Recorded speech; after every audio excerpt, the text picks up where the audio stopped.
মধ্যে যেগুলি কোরআন শরীফের আয়াত আছে এগুলো তো ঠিকই আছে, যেগুলার আপনার এরকম হাজার হাজার নেকি লাখ লাখ নেকি দিয়া যে সমস্ত বইগুলা রচিত হয়েছে তার অধিকাংশ হাদিসগুলাই কি বুয়া বুয়া বুয়া।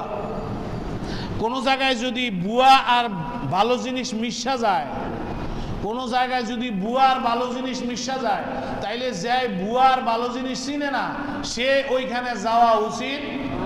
এক দোকানের মধ্যে 1 নম্বর 2 নম্বর মিশায় বেছে, আপনি কাস্টমার 1 নম্বরটাও চিনেন না, 2 নম্বরটাও কি সবই মনে করেন 1 নম্বর, তাইলে আপনার জন্য নিরাপদ কি এই দোকান থেকে আমি মাল কিনবো না।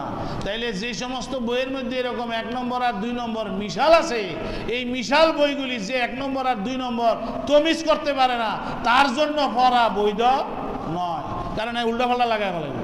কথাটা বুঝে আসছেনি? তো বলতেছিলাম ইজতিহাদের জায়গা ইবাদত নয়। ইবাদতের উৎস কয়টা? ইবাদতের উৎস কয়টা? 2টা। 1 নম্বরটার নাম কি আর 2 নম্বরটার নাম কি? সুন্নাহ। আর মুআমালাতের মধ্যে উৎস কয়টা? মুআমালাতে উৎস কয়টা? কোরআনও লাগবে, হাদিসও লাগবে, ইজমাও লাগবে, কিয়াসও কি লাগবে। কিয়াস যদি না হয় তাইলে দুনিয়া এতদিনে স্থবির হয়ে যেত, আমাদের সব জড় পদার্থ হয়ে থাকতে হইতো। দুনিয়া যেমন সামনের দিকে আগাইতেছে, এখানে আগের মূলনীতি দেখা নতুন যা আবিষ্কার হচ্ছে, কোনটা হালাল আর কোনটা হারাম, এখানে আপনাকে কিয়াস করেই আপনাকে ফয়সালা দিতে হবে। এগুলার নামই ফেকা, এগুলার নামই হইল ফতুয়া, এগুলার নামই কি? আর ইমাম আইম্মাগণ এই সমস্ত কাজগুলি মূলত করেছেন। হযরত মুআজকে যখন ইয়ামানে গভর্নর করে পাঠাইছেন বিশ্বনবী মুহাম্মদুর রাসূলুল্লাহ, এটাও বিশুদ্ধ হাদিস। মুআজকে যখন ইয়ামানে গভর্নর করে পাঠায়, মুআজকে জিজ্ঞেস করে, ও মুআজ ফাবিমা তাকযী বাইনান নাস। মুআজকে এটা জিজ্ঞাসা নাই যে ইবাদত কিভাবে করবা, কারণ মুআজ রাদিয়াল্লাহু তাআলা আনহু জানতেন ইবাদত কিভাবে করবে, কিভাবে করবে, যেভাবে নবীজি শিক্ষা দিয়েছেন এর বাইরে যাওয়ার কোনো সুযোগ। হাদিসের মধ্যে বলছে সল্লু কামা রাআইতুমুনি উসাল্লি, আমি যেইভাবে নামাজ পড়ছি সেইভাবে পড়ো। হজ্জের ব্যাপারে বলছেন খুযু আন্নী মানাসিকাকুম, আমি যেইভাবে হজ করছি সেইভাবে করো। ওযু কইরা সাহাবায়ে কেরাম বলছেন যে এইভাবে ওযু করো, যেইভাবে ওযু করছেন বিশ্বনবী মুহাম্মদুর রাসূলুল্লাহ। সুতরাং ইবাদতের মধ্যে বাড়ানো কমানোর কোনো সুযোগ। মুআজকে ইবাদত কেমনে করবা এই প্রশ্নটাই করেন নাই, প্রশ্ন করছেন সেখানে যে যাইতেছ গভর্নর হইয়া ফাবিমা তাকযী বাইনান নাস, মানুষের মধ্যে বিচার ফয়সালা মীমাংসা, তাদের মধ্যে উদ্ভূত সমস্যা, এগুলার সমাধান কি দিয়া করবা? বুঝে আসছেন এই প্রশ্নটা? কে জিজ্ঞেস করতেছেন? বিশ্বনবী মুহাম্মদুর রাসূলুল্লাহ। কাকে জিজ্ঞেস করেন? হযরত মুআজ রাদিয়াল্লাহু তাআলা আনহুকে। বিশুদ্ধ হাদিস, মুসলিম শরীফে একেবারে শব্দগুলি আছে। মুআজ রাদিয়াল্লাহু তাআলা আনহু বললেন বি কিতাবিল্লাহ, আমি আল্লাহর কিতাব দিয়ে ফয়সালা করব। কি দিয়ে ফয়সালা করবে? নবীজি জিজ্ঞেস করেন ফাইন লাম তাজিদ ফি কিতাবিল্লাহ, গিয়া যদি এমন সমস্যায় পড়ো যেই সমস্যার সমাধান কিতাবুল্লাহর মধ্যে কি নাই, আল্লাহর কোরআনে নাই, এমন সমস্যা যদি পড়ো তাইলে কি করবা? মুআজ উত্তর দিলেন ফাবি সুন্নাতে রাসূলিল্লাহ, নবীজির সুন্নতের দ্বারা, নবীজির হাদিসের দ্বারা ফয়সালা করব। দেখেন, এরপরে জিজ্ঞেস করে ফাইন লাম তাজিদ ফি সুন্নাতি রাসূলিল্লাহ, যদি নবীজির সুন্নতের মধ্যে ওই সমস্যার সমাধান না পাও তাইলে কি করবা? বুঝে আসছেন কথা? যে কিতাবেও পাইলা না, কোরআনেও পাইলা না, নবীজির সুন্নতেও কি পাইলা না, তাইলে কি করবা? এখন মুআজ রাদিয়াল্লাহু তাআলা আনহু বললেন আজতাহিদু বিরাই, এখন আমি কিয়াস করব, ইজতিহাদ করব। সুবহানাল্লাহ কইলেন না? বুঝে আসছেনি? তাইলে কিয়াস করার, ইজতিহাদ করার, একটারে দেখা একটার মূলনীতি তৈরি কইরা তার আলোকে আরেকটা সমাধান করা, এটার নাম হলো ইজতিহাদ। এই ইজতিহাদ করার কথা কে বললেন? হযরত মুআজ রাদিয়াল্লাহু তাআলা। কার সামনে? এখন নবীজি কি কইলেন? এই খবরদার, নতুন ইস্তেহাদ করিস না, খবরদার। নবীজি কিন্তু এটা বললেন না। নবীজি এবার বললেন আলহামদুলিল্লাহ হিল্লাযী ওয়াফাকা রাসূলা রাসূলিহি বিমা ইয়ারদা আলাইহি রাসূল। ওই আল্লাহ শুকরিয়া আদায় করি যে আল্লাহ আমার প্রেরিত দূতকে এমন কথা বলতে তৌফিক দান করলেন যেই কথার উপরে আল্লাহ এবং আল্লাহর রাসূল খুশি আছে। সুবহানাল্লাহ। নবীজি এবার আল্লাহ শুকরিয়া করলেন। মাশাআল্লাহ, খুব সুন্দর কথা বলছো। যেখানে কিতাবও পাইবে না, যেখানে সুন্নতও পাইবে না, সেখানে কি করবা? কি করবা? ইস্তেহাদ করবা, কিয়াস করবা। কোন জায়গায় এবারে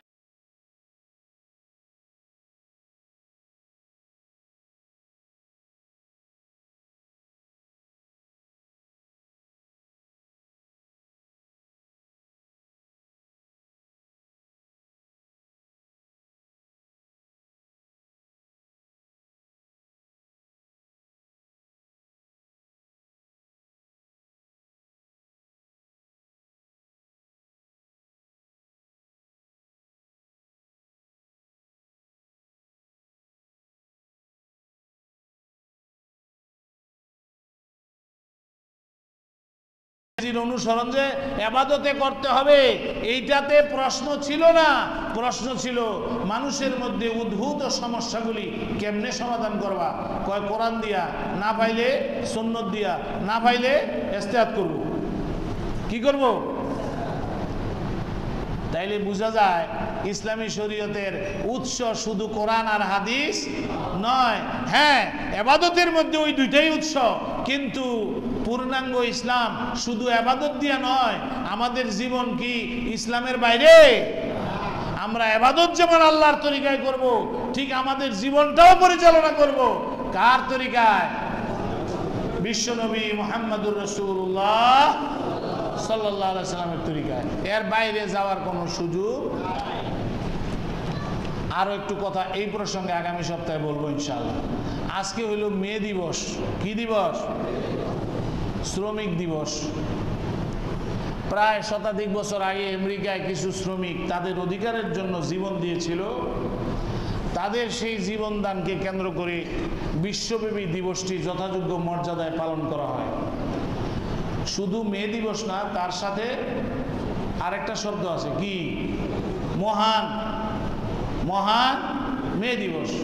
শ্রমিকদের শ্রমের মর্যাদা দিয়ে মহান শব্দটা ব্যবহার করেছে, ভালোই করেছে, খারাপ হয়নি। কিন্তু শ্রমিকের অধিকার, শ্রমিকের মর্যাদা ইসলাম যেটা দিয়েছিল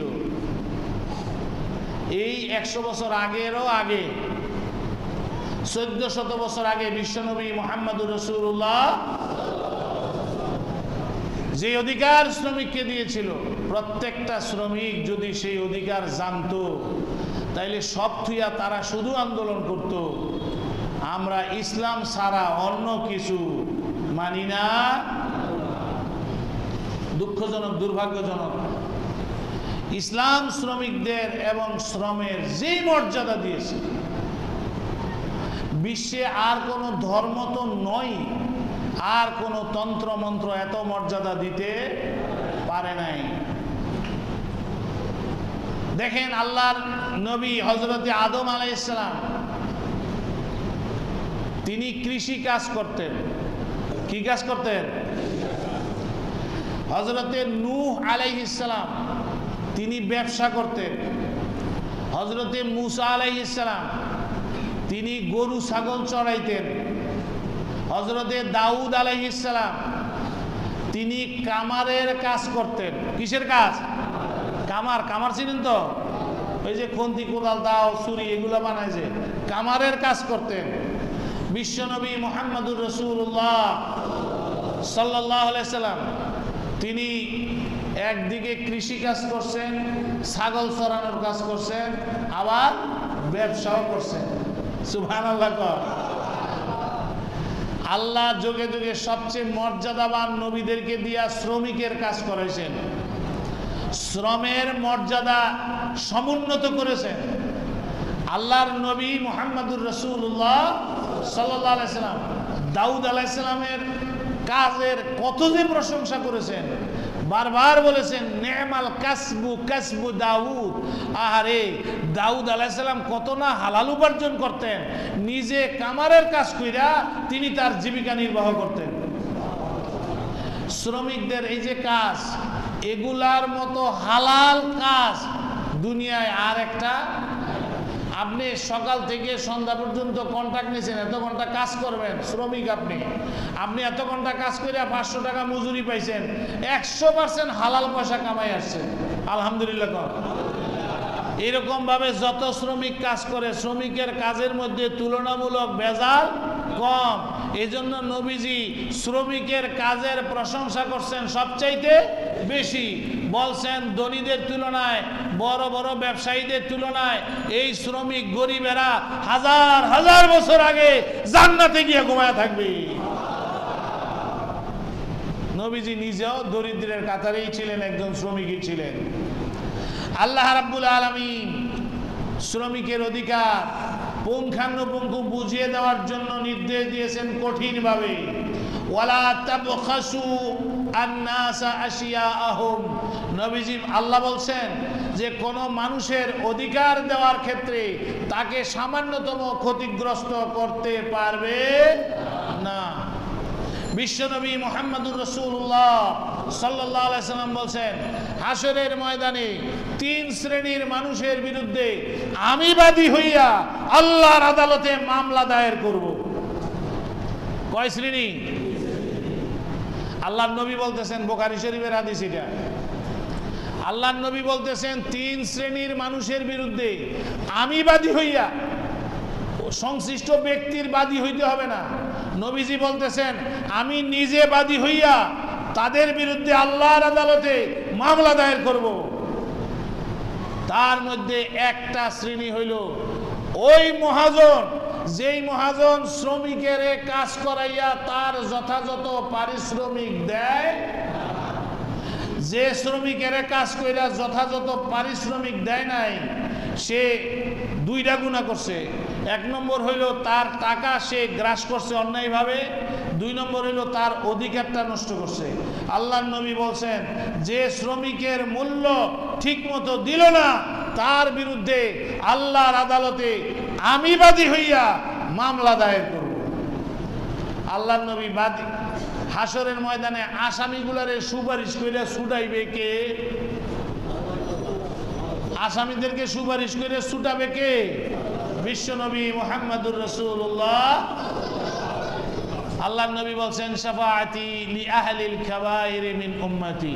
আমার উম্মতের মধ্যে যারা গুনাহ করবে, ওই গুনাহগারগুলিকে এক সময় আমি আল্লাহর কাছে সুপারিশ কইরা জাহান্নাম থেকে বাইর কইরা জান্নাতে নিয়ে আসব। সুবহানাল্লাহ। আর সেই নবী বলতেছেন ওই মালিকের বিরুদ্ধে আমি মামলা করব। সুপারিশ তো দূরের কথা, যে শ্রমিকের ন্যায্য অধিকার। আরো অনেক হাদিস কোরআন আছে, সময় আমার আজকে শেষ। ওই সমস্ত মালিকেরা, শ্রমিকেরা সামনে রোজার ঈদ আসতেছে, ঈদের বেতনের জন্য, ঈদের মাসে বেতনের জন্য, বোনাসের জন্য রাস্তায় রাস্তায় মিছিল আমাদের আগে দেখতে হয়েছে। হয়েছে না হয় নাই? দোয়া করি এইবার যেন দেখতে না হয়। ওই সমস্ত মালিকের আল্লাহর কাছে কি জবাব দিবে? শ্রমিকের ন্যায্য মূল্য দেয় না, জাকাত দেওয়ার উৎসব করে। জাকাত দেওয়ার কি উৎসব বুঝেন তো? ওই যে মাইকিং করছে, পাবলিসিটি করছে, জাকাতে শাড়ি দিব, হাজার হাজার মানুষ লাইন ধরছে, পিষ্ট হইয়া আবার কতজন মারাও গেছে। শ্রমিকের অধিকার ঠিক মতো না দিয়া, শ্রমিকের পাওনা দেওয়ার পরে তার উপরে জাকাত ফরজ হবে। যদি শ্রমিকের টাকা বাকি থাকে আর মূলধন দিয়া পাওনা পরিশোধ করা না যায়, তাইলে ওই মালিকের উপরে জাকাত ফরজই নাই। কথাটা বুঝেন নাই ভাই? অথচ শ্রমিকদের পাওনা ঠিক মতো দেওয়া হচ্ছে না। এইভাবে শুধু আপনার এই পাওনার বিষয় নয়, তার লাইফ সিকিউরিটি, তার জীবনের নিরাপত্তা। দেখেন প্রিয় নবী বলছেন, মুসলিম শরীফের হাদিস, ছোট্ট হাদিসটা বলে দিই খালি। আল্লাহর নবী বলছেন আগে যখন তিনি রাষ্ট্রপতি হন নাই, তারপরে বলছেন রাষ্ট্রপতি হওয়ার পরে বলছেন মান তারাকা মালান ফালি ওয়ারাসিহি, আমার শ্রমিকরা, কৃষকরা, আমার সাধারণ মানুষ, তোমরা যদি মারা যাও, তোমাদের যদি পরিত্যক্ত সম্পত্তি থাকে, তাহলে সেই সম্পত্তি পাবে ওয়ারিসরা। কারা পাইব? আর দ্বিতীয় কথা বলতেছেন ওয়ামান তারাকা দাইনান আও দিয়াআন, কেউ যদি ঋণ রেখে যাও, এতিম অসহায় বাচ্চা কাচ্চা রেখে যাও, বিধবা স্ত্রী রেখে যাও, তাইলে মারা গেলে তার সামগ্রিক জিম্মাদারি আমি মুহাম্মদুর রাসূলুল্লাহ সাল্লাল্লাহু আলাইহি সাল্লাম গ্রহণ করলাম। সুবহানাল্লাহ। Life guarantee. মাল রেখে গেছে ওয়ারিসরা নিক, ঋণ রাখছো, এতিম রেখে গেছো, বিধবা রেখে গেছো, তার সিকিউরিটি আমি রাষ্ট্রপতি মুহাম্মদুর রাসূলুল্লাহ, এই দায়িত্ব রাষ্ট্রের। কিন্তু শ্রমিক কাজের মধ্যে মারা গিয়েও ক্ষতিপূরণ তো দূরের কথা, মানে ওই মাসের বেতনটাও উড়াইতে দরবার করা লাগে। লাগে না? লাগে না? এমনি ভাবে শুধু এখানেই শেষ নয়। প্রিয় নবী বলছেন আতুল আজিরা আজরাহু ক্বাবলা আইয়াজুফা আরাকা, শ্রমিক তার গায়ের ঘামটা শুকানোর আগে তার মূল্যটা কি পরিশোধ করে দাও। এমনি ভাবে শ্রমিকদের জন্য এই শ্রমজীবী মানুষের সংখ্যাই কি কম না বেশি? বেশি। আর হাসরের ময়দানে জান্নাতীর সংখ্যা তাদের মধ্য থেকেই বেশি হবে। কারণ আলহামদুলিল্লাহ, কারণ ইনকামের মধ্যে ভেজাল কম, ভেজাল নাই বা কম। অনেক শ্রমিকও আছে ফাঁকি দেয়, তুলনামূলক কম ভেজাল। সুতরাং ভাইয়েরা, আমরা যারা দিন মানি, ইমান মানি, ইসলাম মানি, আল্লাহ মানি, আল্লাহর নবী মানি, আমাদের প্রত্যেকের অধীনে কম বেশি শ্রমিক আছে না নাই?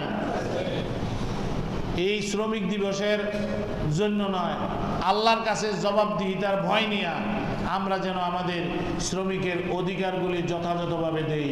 আল্লাহ আমাদের তৌফিক দান করুক, বলেন আমিন। আর শ্রমিকের অধিকার যারা যথাযথভাবে দেয়, আল্লাহ তাদের কোম্পানিতে বরকত দেয়, আয়ে বরকত দেয়, রিজিকে বরকত দেয়, স্বাস্থ্যে বরকত দেয়। বরকত দিয়ে আল্লাহ আপনাকে ভরপুর করে দিবেন। আল্লাহ আমাদের সেই সুযোগ গ্রহণ করার তৌফিক দান করুক। সবাই বলি আমিন। ওয়া আখিরু দাওয়ানা আলহামদুলিল্লাহি রাব্বিল আলামিন। সুন্নাত পড়ি।